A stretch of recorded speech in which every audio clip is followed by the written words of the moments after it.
Day 2. Still working on the blower. Had to go borrow some snap-ons to get the bolts out, so I couldn't strip them. And now here's the bore, and that other bolt is back behind here. And somebody told me I got a snap-on socket on it, but I could be damned if I know how to get it. This is the main, this is the exhaust going here, and it's the clamps off, and here's that little that little clamp they talk about over it. I guess I'm going to have to pick the blower up and tilt it to get underneath that, so I can't break that flange. So I do that, and I do have it out on this side. Get a little light on the subject. I do have the flange out on this side. I don't know if you can see it, probably not. I have the flange off, and I've broken that connection. That's the Y pipe they talk about.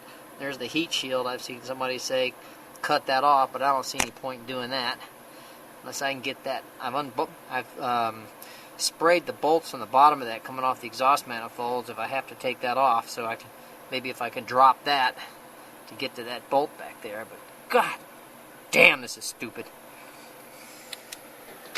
Day 3. There's that bad boy. Got it out. But I had to go to a friend's house or shop and borrow some tools. This was pretty cool, snap-on with a swivel in it. And then he gave me this set to use, which is what I ended up using, because I did round it off even with the snap-on, that third bolt. And this guy gets rounded bolts, and that did it right there, 10 millimeter. So, man, I also had to lower the main exhaust. I broke the main exhaust at the muffler and dropped it back off of it. And so that's out. So let's continue on with day 3. The parts are here, and let's see if we can get them in today, because I sure need this truck back. Okay, this is the we call that thing the turbo housing. There's 4 bolts, 2 bolts on either side. Watch out, don't strip those. Those down here next to the turbo. We're moving along now. And climb back up on my ladder. Climb back up on the hood. I got my little cloth in there and climb in. And you can see back on the right hand corner is a electrical connection on the intake. It looks like the intake's one huge piece. It goes all the way around. Aluminum. So this whole thing's got to come out. Here's an interesting one. Right here, I got on the. I need to put a light on there, but if you can see it, but there on that injector wire, the clip. They put the clip in probably before. Somehow they put the clip in, and then they slid the intakes. I can't get the clip out. I can't get that one out until I move the intake. So I'm pulling all of the intake ones. And that one right there in the back's got a wire on it, the far back right hand corner. So we're going to pull all of these and then try to get the wires out of the way. And there's the EGR cooler hose. It's orange, never been touched. And oil coolers right underneath there. So we're getting close. Alright, I drew a little left and right. Put the manifold bolts in a piece of cardboard. This intake manifold. Don't forget, I took the shroud off earlier, but underneath, way underneath there, right underneath there is one bolt that's holding this fuel line right here. It's holding this fuel line on. There's a bolt under there, don't forget that one. So I'm about to take a crowbar and see if that intake manifold will come off. The intake is out.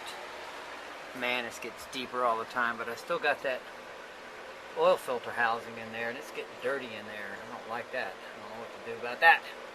Next. Okay. Oil cooler's out. Now I got to rebuild it. EGR cooler, round. Just cut the pipe, pulled it out separate. So I got to put the Elite kit on it. Got to go to my next door neighbors and have him weld in the plate, and we'll be done with that. Start putting this thing back together. I got my handy turkey baster I went and bought, a gallon jug, and we're gonna go up here on my steps again. Getting good at going up and down these.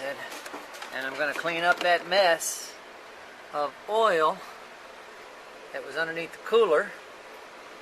And then I'm going to, see, I had all the rags in the back to catch it. Probably a quart more of oil came out. And clean this all up, and then we'll start trying to put it, see if I can remember how to put it back together. Alright, cleaned out all that oil. It was a quarter gallon of oil. So, what's that, a quart, right? And the screen was broken, like they said on the forums. So, and I have cleaned, I stuffed some rags in the intakes, just to make sure, because there was a lot of crap in there. Hopefully I got those in on time, but I guess we can start taking apart the oil cooler, but first I got to get something to eat. I'm starving. We're on day 3.5. Alright. Got the oil cooler apart. There's the new one. There's the top of the housing. And what you do is you put a, you pull off the cover first, and then you pull off the EGR cover, and then you just take and put a socket on top of these two cooler inlets right here, and you knock the old one down, and then we start putting it back together. Cool.